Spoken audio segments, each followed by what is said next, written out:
Welcome to Black Businesses Matter, a podcast about why Black businesses matter and the benefits of collaborating and advocating for Black businesses to drive impact. Each episode will cover legacy, hope, Black joy, funding sources, cultural shifts, equality, and so much more. We will provide inspiration and action while spreading some joy to a thriving community of Black business owners and leading thought leaders. I am Larvetta Lofton, your host and the founder of the L3 Agency. Known as the brand maven who transforms organizations with her storytelling prowess, meet Larvetta L. Lofton, host of Black Businesses Matter, a podcast about why Black businesses matter and the benefits of collaborating and advocating for Black businesses to drive impact. Hey guys, this is Larvetta, and I am excited to bring our next guest. And I have to say Larvetta because I have been on a little bit of sabbatical. And it means that we have been taking some time, retreating, researching, renewing ourselves so that we can prepare for the next season in the agency. And so by the time you all hear this, we will be in a whole new month. But right now it is National Black Business Month. And I just got to say this real quick.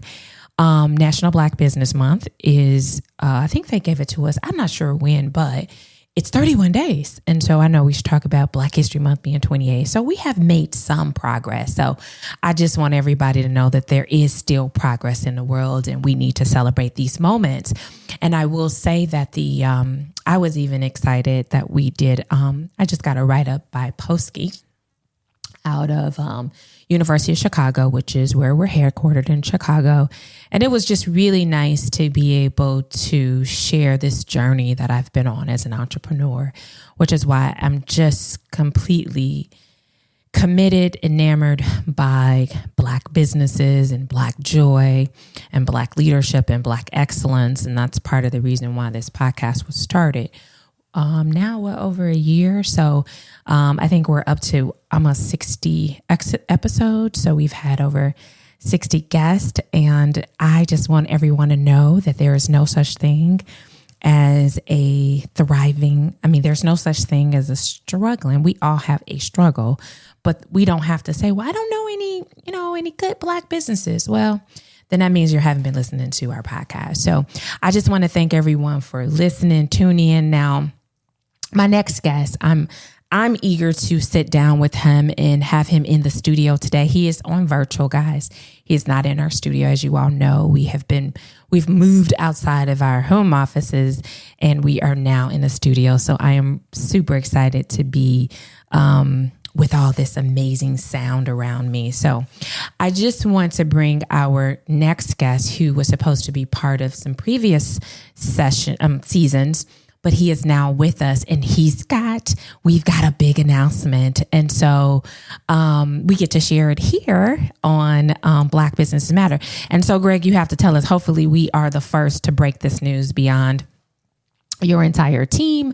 And so I'm excited to bring up the CEO of what is called B.I.G, but they were formerly called KFA. And the thing about Greg Bush, and I know y'all might be sitting there like, is this President Bush's brother, nephew, cousin? We'll find out. I'm not sure, but he is the president and he is the CEO of now what is called B.I.G. And I'll share with you all what B.I.G is. But I want to say what he is. Their company is Management Informational Systems Consulting, and he has had more than 25 years of experience managing large-scale information technology projects. And so over the last 20 years, Bush and his team have implemented technologies that manage a total of $86 billion in projects and assets. In 2019, Bush created PHAZE, which is PHAZE, to address the need to lower the cost of entry of web collaboration systems for small businesses and entrepreneurs. And this is why he's here. As a result of the creation of PHAZE, and that is PHAZE, KFA, which was their former name, now B.I.G, won the U.S. Department of Commerce Minority Business Development Agency 2020 Minority Innovative Technology Firm of the Year. Give them some hand claps for that, because that is huge.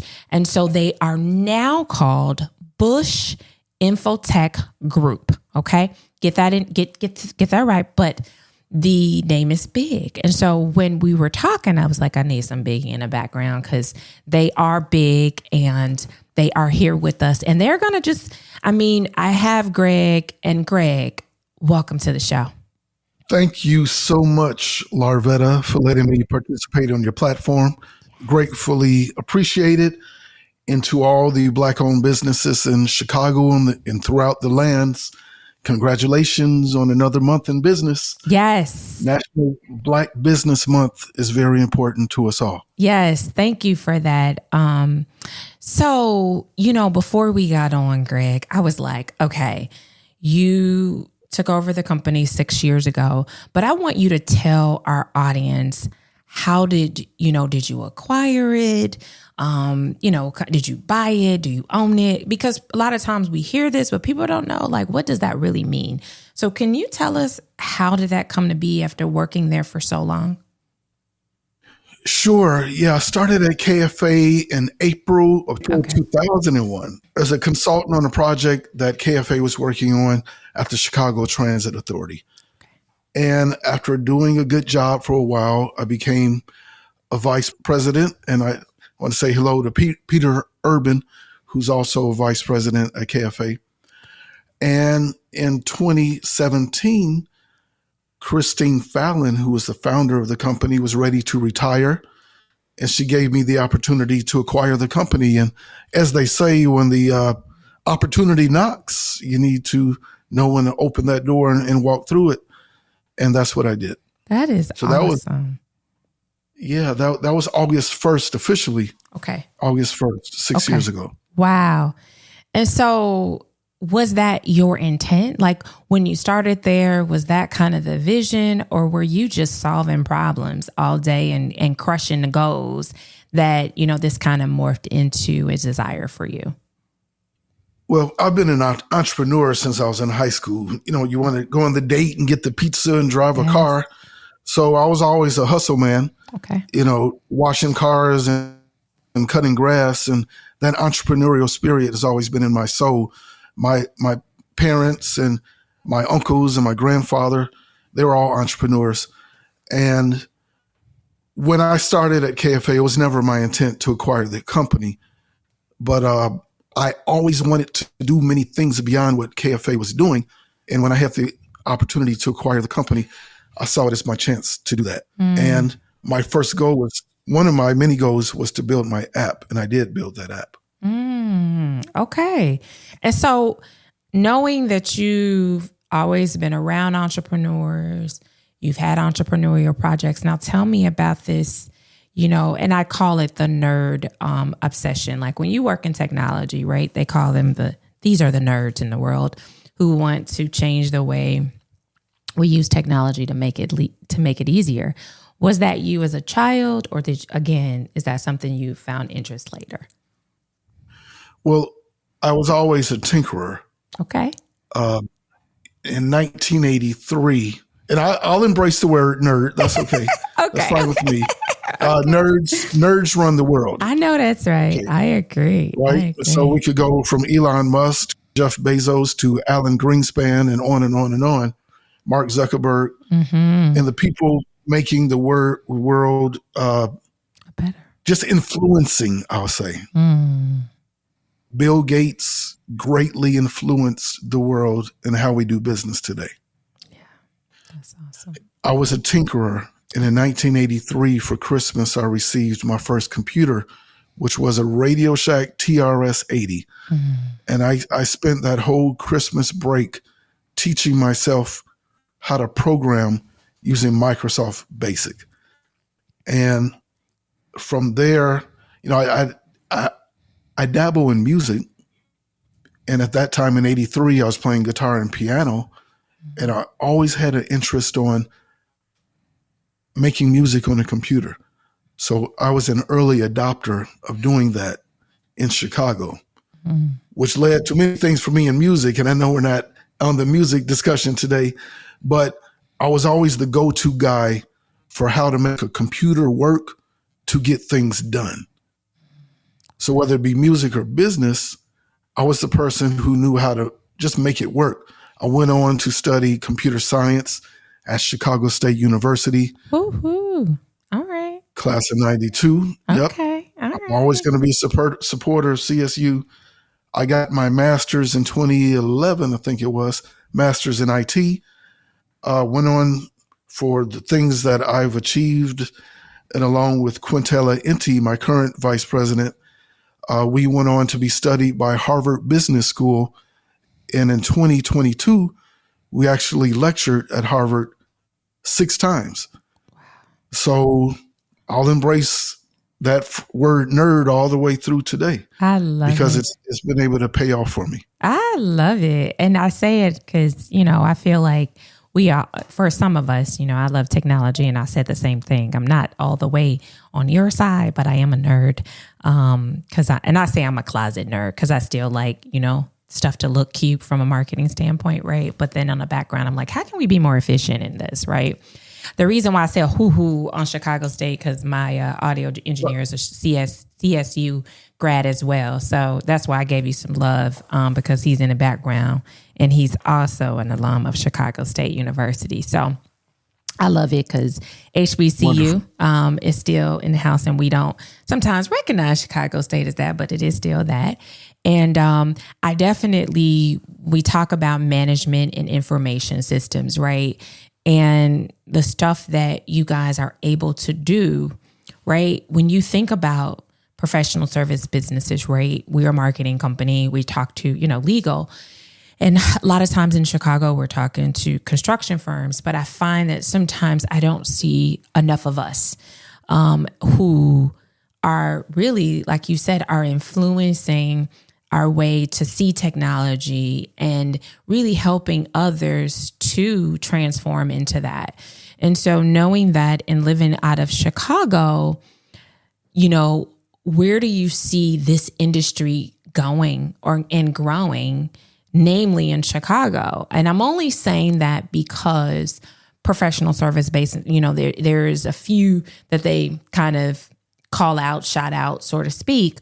But as someone who is a thought leader in this space, do you all see that? Did you all run into those as barriers, or have you guys kind of like been like, no, that didn't work for us. We're good. People know who we are, and I'm only saying that because I don't see enough of us in this industry when I'm at the table in Chicago.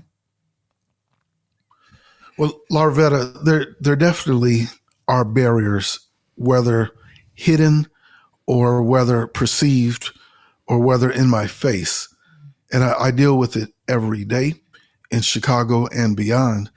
And the best thing that we can do is be the best and know we're the best and present ourselves as the best and prove it. So I could show you better than I could tell you. All righty. And folks are always amazed at what my team has achieved holistically as the whole company and what we do, and in the creation of our app, which is Phaze, Phaze. And the website is Phaze, Phaze.ai. We are getting into artificial intelligence, and we'll talk more about that. But yes, and there are many organizations that we can become members of to help us in our fight to be awarded business with corporations and private sector and public sector. However, the best thing we could do is know we're the best and show we're the best in what we have to offer with our products and services. And, being a Black-owned business, we know that the Supreme Court has just abolished affirmative action. Yes. But what we have to also know is diversity is not affirmative action. That's right. And we have to keep our eyes wide open. However, the diversity and inclusion efforts that are going on across the United States, hopefully will not be affected by legislation and Supreme Court and the powers that be that, frankly, and I don't want a bunch of negative email being sent to me based on what I'm about to say here, but all of us have business because we also want wealth generation. Yeah. And there are a lot of actors that act in good faith, and they want us to grow and they want us to survive and see us do well. But there are also actors that make key decisions that don't want our community to acquire wealth. Mm-hmm. So in the conversation of, are there roadblocks? Yes, indeed, for different reasons. Some are roadblocks just to be roadblocks, but we just have to do what we have to do to get beyond it. And I'm really excited, to dig more a little bit, but I want to say that I thank you for bringing up the affirmative action, because I tiptoe over that as a business owner. And I think you said it so eloquently. We're just great at what we do, right? So why do we need any of that, right? And I think that's where it's important. And for that, we are building wealth creation. And I don't know that. And again, I think you made a very valid point about, legislation is legislation, but if we're doing great work and we're able to bring innovation in, and I love that you said diversity, is really, we have to get past this idea of just Black, like diversity. And we say there's diversity in thought, right? And how you see it, how you think, how you behave, how you do this. That's important. Mm-hmm. And we haven't gotten past that. Don't get me wrong. We appreciate when people come to us because you're certified, and I know you're certified, and we do appreciate it. But more importantly, you want to deliver, right? You want to be able to deliver great work. You want to be able for there to be more collaboration, more innovation, and obviously more advancement. So that's just one part of it, because if you can't deliver, what's the point of being a Black, certified firm, right? Because you have to be able to deliver. And I think that's the thing that we haven't been able to talk. And these are incredible business like yourself. And then we've been talking about that.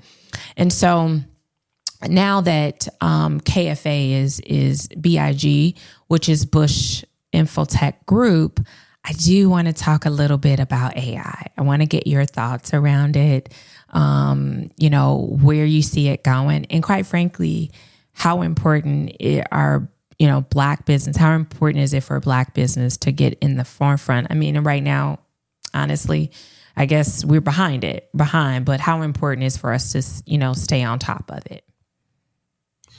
Well, it's very important for us to stay on top of it. Any business should really be considering what your business is going to be doing in 5 years. I try to take it 5 years at a time. And if I'm not forward thinking, I could be not only excluded, I could be out of business in 5 years.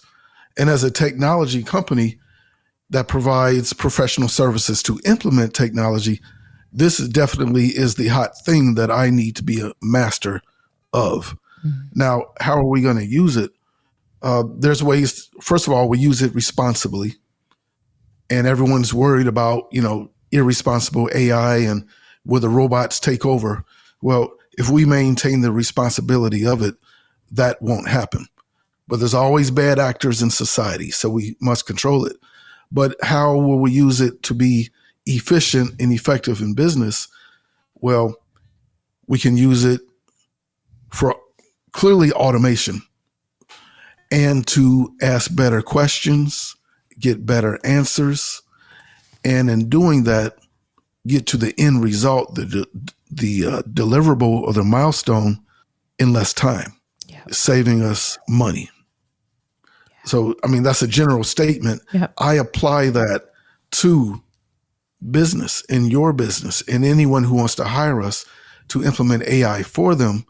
We all, as business people, must understand that data is our number one asset. So it doesn't matter if you're selling a candle, any product, or you're managing a service and delivering a service, your data is the best, most valuable asset that you have. So now what are you going to do with that data? Are you going to use it to acquire more customers, service your existing customers better, learn how you could have delivered in a better way, learn how to make your product better, the logistics of delivering your product more efficient, time saving, saving you money? These questions, all of the answers to them can be delivered from traditional dashboarding and reporting and can be delivered via implementing AI. That's good. And I say that's good because I have not heard it said in a way that, from automation, from ways that'll make us become more efficient. And, even as our agency, we had a retreat and we talked about it, and we want to use it as a tool, right? And so making sure that we can be more efficient. So I'm glad that someone, and I'm sitting here that's in this space, this is what you live and breathe, that we are operating in the same kind of vibration that you are suggesting to ensure that we are continuing to be relevant 5 years from now. Because that's what you're saying. If you want to still be relevant, you're going to have to get on it, right? And so I think that's the part that I think is so important. And then, Greg, I was reading something recently, and is there enough data? Because they were saying that AI is racist, and I'm not going to go too far down that, but because I have this technology expert in the business of information systems, I said I would love to get it, because I don't know that there is enough data that AI has to be able to determine, culture, right?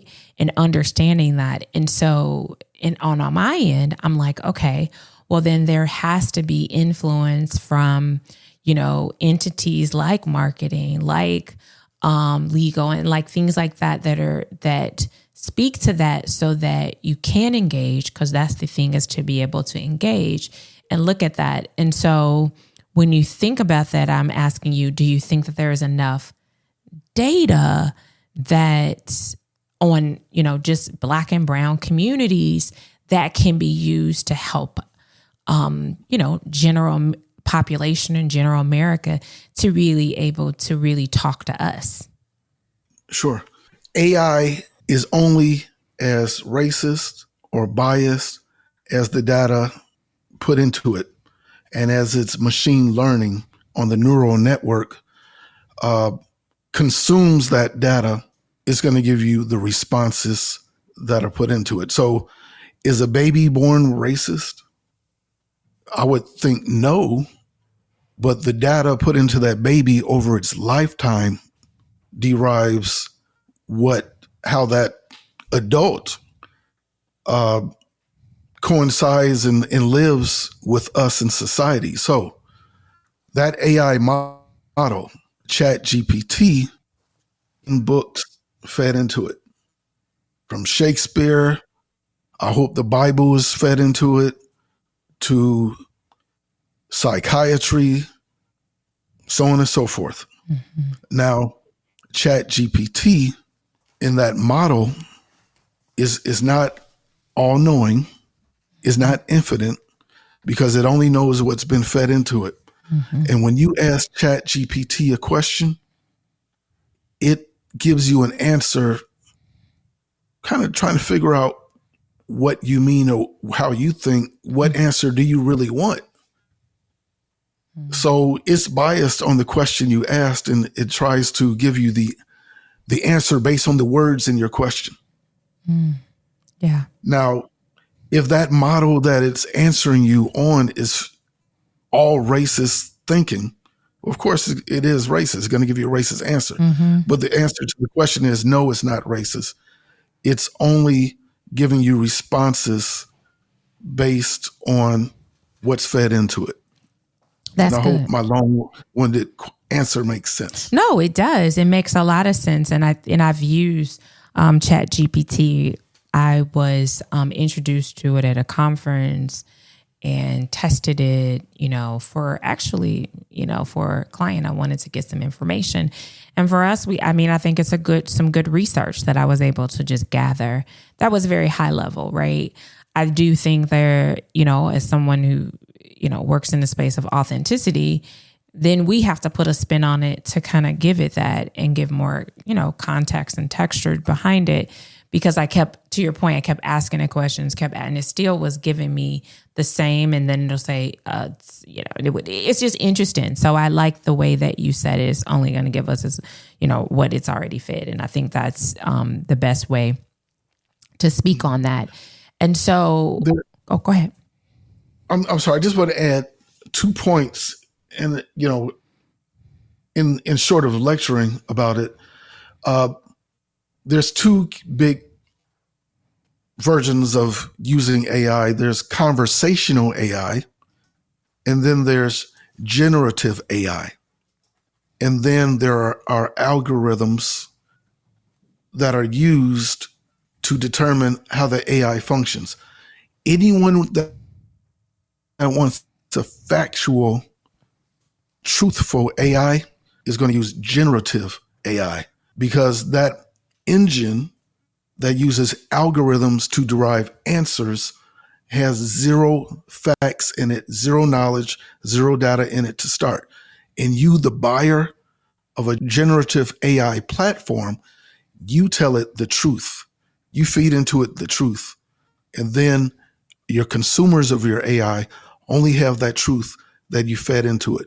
So City of Chicago, if they were to implement AI, and City, if you're listening, I'm coming to talk to you. Come on, Aaron. If you're going to implement AI, you're going to get my engine with no data and all the facts about the City of Chicago, tourism, what's the snowplow rule so I don't get a ticket.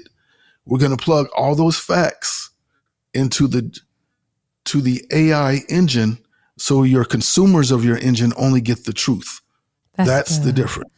When I say that's good, guys, if you're listening, and I just want to say that, and you work for the city, just bring their name up in the table.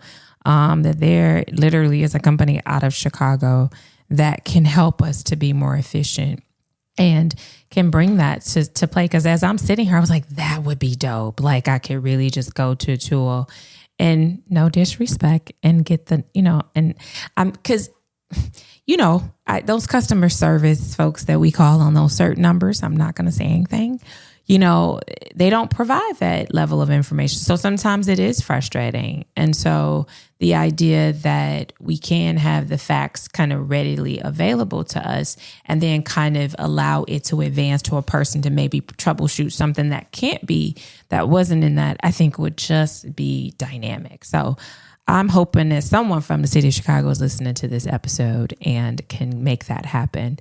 I want to talk about what you guys have coming up. I know maybe by the time this episode is launched, may or may not, you may have already had this summit, but I definitely want to talk about it because I know that there will be more. This is just the beginning. I just feel it in my soul that this is the beginning of many.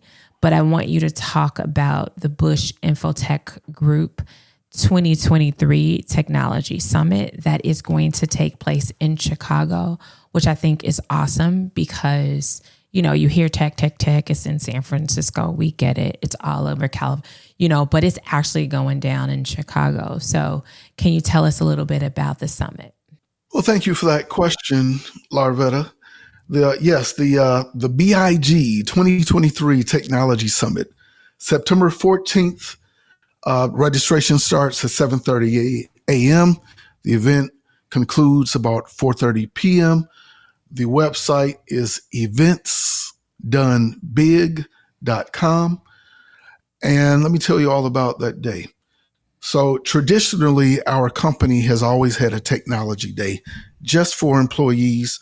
And we get together and everyone's assigned something really cool in technology to present on. And then we talk about it that day during the presentation, follow-up Q&A. We go to lunch, we network amongst each other. And I said, well, this is great, but why don't we do it for everyone?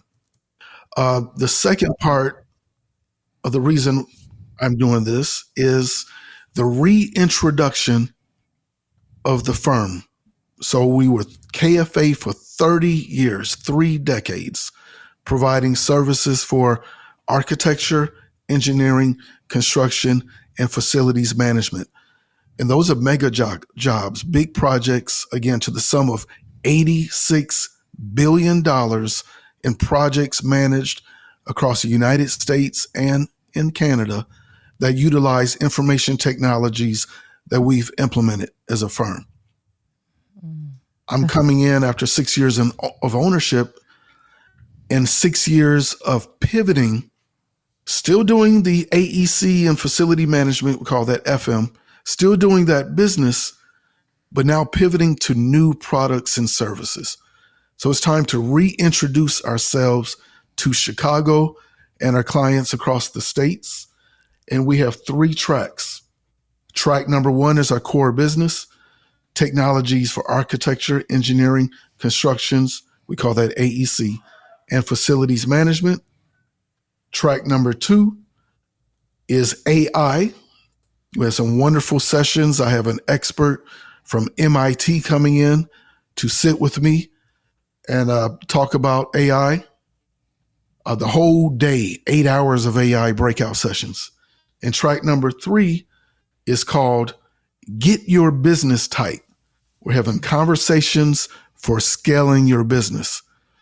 So when I took over the company, I not only doubled the staff, but I doubled the revenue. That's awesome. There are a lot of conversations in what I did that Quintella Inti and other friends of our company have been invited to come in and talk about what all of us should be doing, frankly, to stay in business. Mm-hmm. Again, I talked about being relevant in 5 years. Well, we have experts from across Chicago that are coming in to talk about this. Everything from doing 30-second broadcast ready commercials or social media commercials, proper websites, funding your business, venture capitalism, getting private loans. All those types of concepts will be discussed during that track. This is we're in early bird registration right now, but please visit the site. I won't keep pushing that, but yeah, it's eventsdonebig.com. And you've got some incredible speakers. I'm looking at their website right now, guys. They've got some incredible, many of which love and respect. So I just want to say that if you've been doing business and you want automation, you want efficiency, you get to be in this room and really think, I just love it. And think big, right? I love your acting because I always say, Greg, that I love small business, but I said nothing about me is small. It's just as far as how I think, right? My stature's small, but the way that I think is always how can we be bigger, right? How can we think bigger? How can we grow? And I love that you're playing off of that. I love it. So kudos to you. Anytime we love when there is not only is it a brand identity, but there is impact in it. And that whenever there is a complement of both, if someone who works in the space of branding, I think it's a win because it keeps your name going, right? And the idea is that we get to talk about how big is, and it's like, wait, who's big, right? And so people get to say Bush Infotech Group. And so I'm keep telling you all that because I want you all to really get that under your mind and understand that there is a big in our city, there's a big in our country. And so we need to support that. And so I absolutely think this is incredible. And what office I plan to make time to make sure that I'm there, because I believe that this kind of information has to be in all industries. And I love that, in all industries, it is necessary for us to talk about technology. As we move, I want to ask you this thing because it's pressing for me, Greg. So I'm going to ask you this question because I was during COVID, I was in all of these meetings on cybersecurity, cyber. But I do want to ask you one question for businesses. What is the one thing that right now our listeners who are business owners and obviously people who maybe are looking to start, what's one thing that you can provide that is a cybersecurity prevention measure that you can offer to businesses right now? That's unfair, Larry. I know it is. Because, I know this. One thing is so many things we must do. I know. So I'm not going to include the obvious, which is virus protection. I won't include that. Yes, we know that. So let's just say that everybody needs to have that.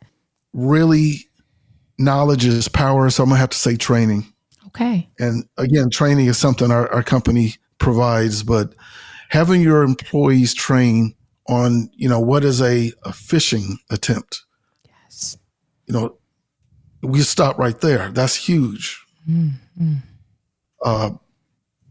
Someone faking to be Greg Bush and calling my executive assistant and saying, Greg said go buy 10 gift cards for $2,000 each for a Christmas bonus and bring them to the party. Give me the credit card. Spoofing like they're my vice president. That's real. And I'll give you a real world example of what someone attempted to do using my email address or my name in the line of the email. It wasn't really my email address, right? Mm-hmm. But my company is trained to watch for this. And they knew instantly it wasn't real. So they didn't act on it. They just informed me and then informed the rest of the staff of this attempt. But that's a simple way, and it happens to our elders all the time. That's good. And I know it was hard for you to pull out one, Greg, so I appreciate that because, oftentimes when I'm bringing, they're going to give me 10 and I say a 1, and it's okay. And I'm only saying that because people are probably listening and driving and, picking up kids and dropping off kids. And so just being able to say, okay, this is one thing that I need to make sure that I'm trained on it. I'm so glad you said training because even for me as a business, I'm like, we need to be in that training because we have had not necessarily that today proficient, but we certainly have had some web issues with that. And so being that attack. So I'm glad that you brought that up and understanding that it can happen. I mean, and sometimes I think people are so oblivious, like, oh, that's not going to happen in my business. And I'm like, why not? Why do you think it's not going to happen? I think sometimes people just feel like, no, but that's not going to happen. Yeah, okay. And so I love that you said knowledge is power. And so understanding that it is about that. So guys, I just want you all to know that you are listening to Greg Bush of Bush Infotech Group, formerly known as KFA. And so they have just announced their new name here on Black Businesses Matter. I'm excited because, we got it. And so I love when we get to share big news that no one else knows just yet. So that gives me kind of a little bit of credibility. So I'm definitely over here like, yeah, we got it. And so now I want to talk about for you, as you know, Black businesses matter. We do ask this question, why do Black businesses matter? Oh, good one. I could have asked Chat GPT the answer to that. As a test. And to see what would happen. Good. Yeah. Oh, I mean, I would be curious to know what it would say. I would be curious. Exactly. Well, we all know that, everyone is of African descent. Mm. And we built the first pyramids and the inventions and built America, all of those true thoughts and ideas. So Black business matters because we must keep that going and not let it be stifled or the fire and flame of our capabilities and our innovation and everything that we do as a people. It matters just so we can keep that going. Mm. We are in a situation where we need to take care of our own. We need to generate wealth and we need to give back to our people because too many of us are suffering. And Black business matters because we must be able to grow our communities, generate jobs, educate our kids, police ourselves, and everything we clearly see. Our eyes are wide open, seeing these needs of our people. And we can't rely on, I hate to say it, we can't rely on a president or anyone else in governmental structure. We can vote, try to get the right people in, but due to the way that the system works, even the president that we all love the most could just do what he wanted to do, or do what he needed to do, or do what we as Black businesses needed him to do, because the machine is in control. So what we could do as individual Black business owners is be conscious when we hire. Don't discriminate, but be conscious when we're hiring, be conscious when we're creating jobs, be conscious when we are educating people in our community to do better for themselves. And I can't walk into a majority person's business that they own and go ask them to do these things for my neighbors. That's good. But I can go ask my brother to go do these things for my neighbors. That was a good question. I never said those things out loud. No one ever asked me that before. And we ask every guest because of that. That's the real great, because people, the reason why we ask that, and I mean, every time someone gives us an answer, I get chills. Literally, I got chills when you said it, because we get a different response that makes you look at things differently, makes you act a certain way, helps you educate your kids. And by saying it and making it more our responsibility, it helps us to be able, and I'm learning this, to stop saying they, right? And more we, and understanding the value that we have. And so I'm always grateful when people answer that and we're able to really use it and share, because many people don't all see that in the way they say. I can't ask my brother to do something, right, for my neighbor. I mean, I can ask my brother and not ask someone, from another group to do a different group, and that's their majority. And I think it is so important. And I even say this, and I do, because Greg, I never added this question, but I am going to ask this question to you. Black business matter doesn't mean we're saying that other businesses don't. Because sometimes people say, well, what are you saying? And I'm like, no, that's not what we're saying. We're not saying that they don't matter either. We've never been able to be valued as that thought leader at the table, or even considered or seen or understood. So we want to see value. And so when I asked that question today, that I want to clear, and I think because I know the work that you do, you're not saying we only service Black people. That's not what you said. And I think that's the difference, right? Because you serve clients who you can help solve their technology issue. That doesn't mean that it's a Black company. You're collaborating with other people to solve a problem. Am I correct? You're 100% correct. And there are plenty of mega majority companies. They have very good intention. They have diversity programs, and they purposely buy from minority-owned companies. Mm-hmm. And I'm partners, and I'm in many of their diversity programs. So that's wonderful. But in my answer, I expressed that we as Black business owners and Black business matters because we have the power to do the right thing consciously for our communities. Yeah. And it's no one else's responsibility but ours. That's it. It's, and I'm so grateful, because part of our show is about collaboration, right? It's about how do we collaborate, and collaborating with a Black business brings that level of community impact. That's what it does. And we need that to continue to be amplified and used day in and day out in all service-based businesses and products business. I'm not leaving my products out. So, Greg, as we close, this has just been so incredible.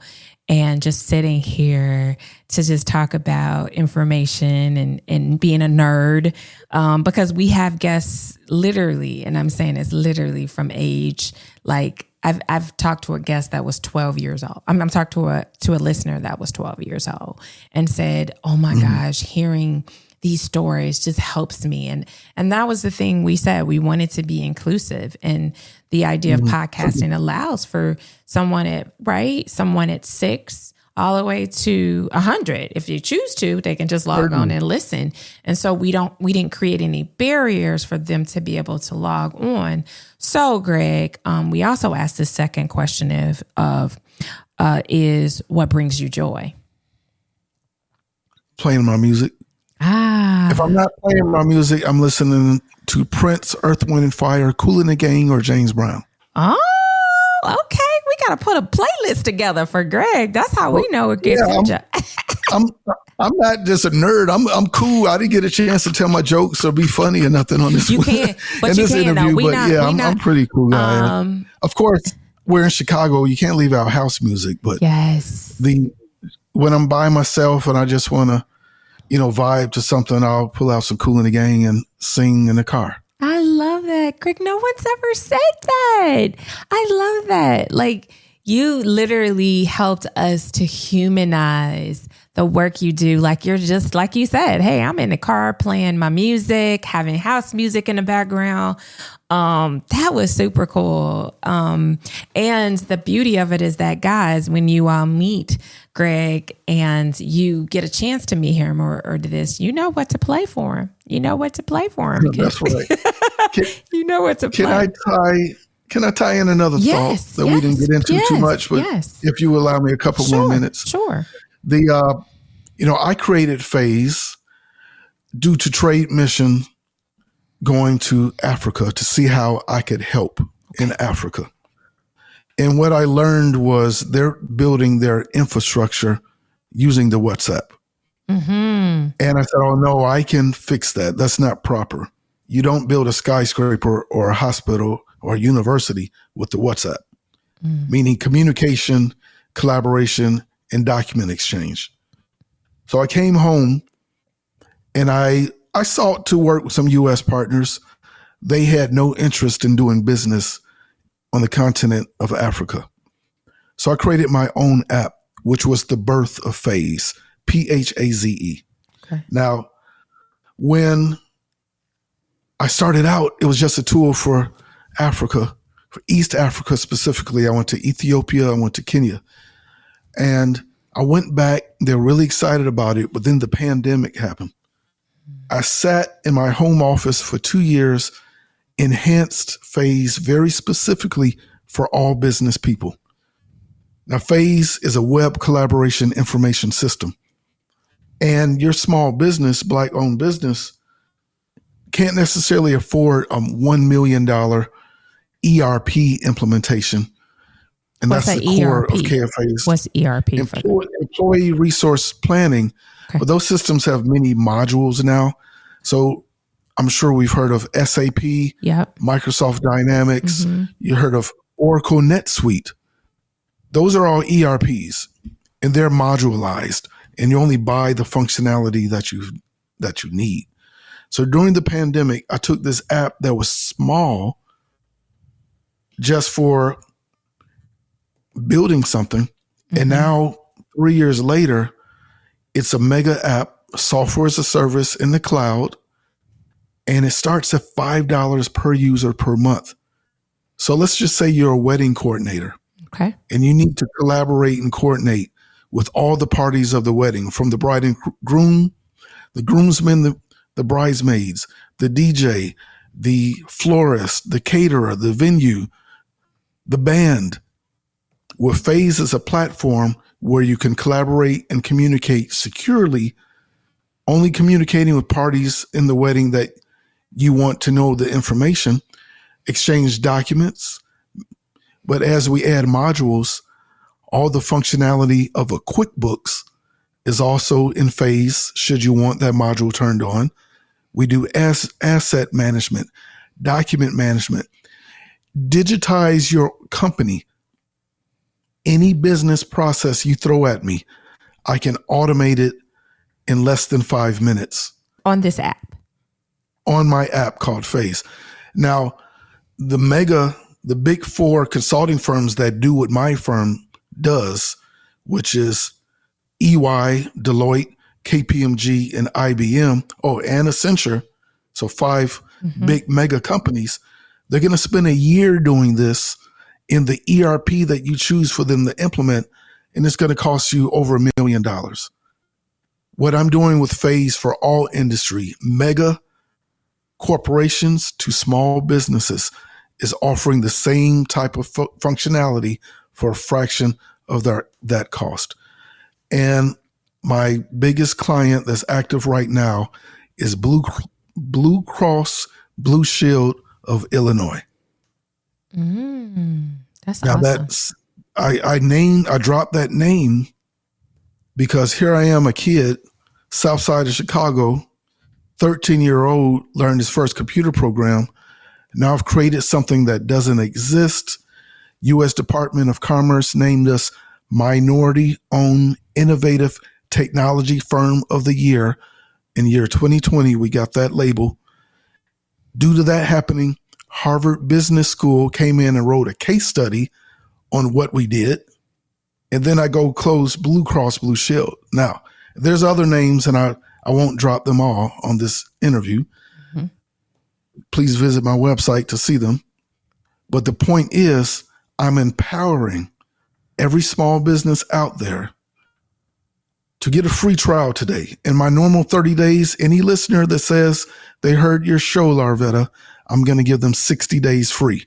Okay. They could throw 50 users, 100 users at it, 60 days free. They're going to work with me to help them get set up, me personally, live, not my videos. Nice. And we're going to get you set up in Phase. And after 60 days, you could determine whether or not you want to go with my monthly plans or my annual subscription. Okay. So again, I thank you, Larvetta, for this platform to talk about this. That's awesome. I just want everyone to make sure that you check out Phase, which is PHAZE.ai, PHAZE.ai. Do I have that right? That's where it took me to. Okay. That's correct. That's correct. So there is, if you go to the site, you're going to see a free trial and pricing. And what Greg is saying, if you say you listen to our show, that you can get 60 days free. Okay, guys? So what we have to remember that Greg said is knowledge is power. And so the fact that you've listened to this episode, he is providing us with a resource that can help us become more efficient and automate our business and be able to do it in less time, gives us the opportunity to do things that we probably have been wanting to do, right? As business owners and as companies in solving issues. So I appreciate you. I appreciate the work you do. I appreciate the information you shared. I appreciate all of it because you are, professional services, and this is, an area that I care about, oftentimes are not given platforms to be able to share their professional services. And so I'm so grateful that we were able to get you and you were able to be here. And I'm just excited about B.I.G. and where it's going to continue to grow in it. So for me, I'm just head over heels, and I'm a fan of what you guys are doing and continuing to do. And so guys, if you, listeners, you're listening to it, check them out. Be sure, of course, as you all know, we share all of their information in our episode summary that you can just quickly tap on it, go to their websites really quickly and get more information. And I just want, for many of you all who, support the podcast, is share this with friends, share this with colleagues. It's important that we continue to do that, to continue to make the impact that we're doing all across the world. And we were pulling data. We've got people in Africa, literally, Greg, who listen to us like religiously. Oh, that's wonderful. Yeah, it really is. When we pulled it, it was like, oh my gosh. So that's really cool that we have a lot of listeners actually from Africa. So I'm excited about that. It's just forcing me to get there sooner than later. So, Greg, any final words that you would like to share before we close out the Certainly. Since we have listeners in the continent, our cousins, shout out to I have partners in West Africa, Cote d'Ivoire, Senegal, Tanzania, Mozambique, Kenya. There's so many countries in Africa, as you know, I can't think of them all. Hello to everyone. And regarding the big technology summit, I'm bringing in for our musical producers and podcasters and anyone interested in radio, Elroy Smith, legendary Elroy Smith, is presenting how he works in radio, pivoting from traditional broadcasting that he did years ago to technology. And we have something special for Mr. Smith as well. I'm flying him in from Florida, where he's a program director today for many big radio stations. And he's coming back home to Chicago for the 2023 Big Technology Summit. We're really excited about that. Oh, that's exciting. I know Elroy. I've had the pleasure of having to work with him, and you definitely are. Please give him his flowers while he's here, because that man is literally an icon. And I've had the pleasure to be in the room with him and to see his work. And so I'm glad. I mean, I'm so glad you're doing that. So kudos to Elroy Smith for all the stuff that you do to be able to literally allow us to be here right now, for us to be here having this podcast. So thank you, Greg, for being an exceptional guest with us, and continued success for you, for B.I.G, as well as to FaZe. I know that I'm a fan, and I hope that you'll become a fan of the work that they do. So thank you, Greg. Thank you very much to you, Larvetta, and to your team and everyone. Let's make it a great day and a great month. Thank you. Guys, I just want to say this has just been an outstanding episode to really talk about technology, to talk about management, coming from a Black business owner who is headquartered in Chicago, but is doing work all across the world. And that's right here in Chicago. So you all know how I feel about this place, and making sure that positive stories are being told about the things and the impact that we're making. So we can never say that there are not vibrant and thriving businesses in the city of Chicago. Thank you guys for listening, and I'll see you next week. The Black Businesses Matter podcast is produced by the L3 Agency, a culturally sensitive influencer, marketing, and communications firm in Chicago, where relationships are our currency, passion is our profit maker, and people are our bottom line. Follow us on Instagram at Black Businesses Matter.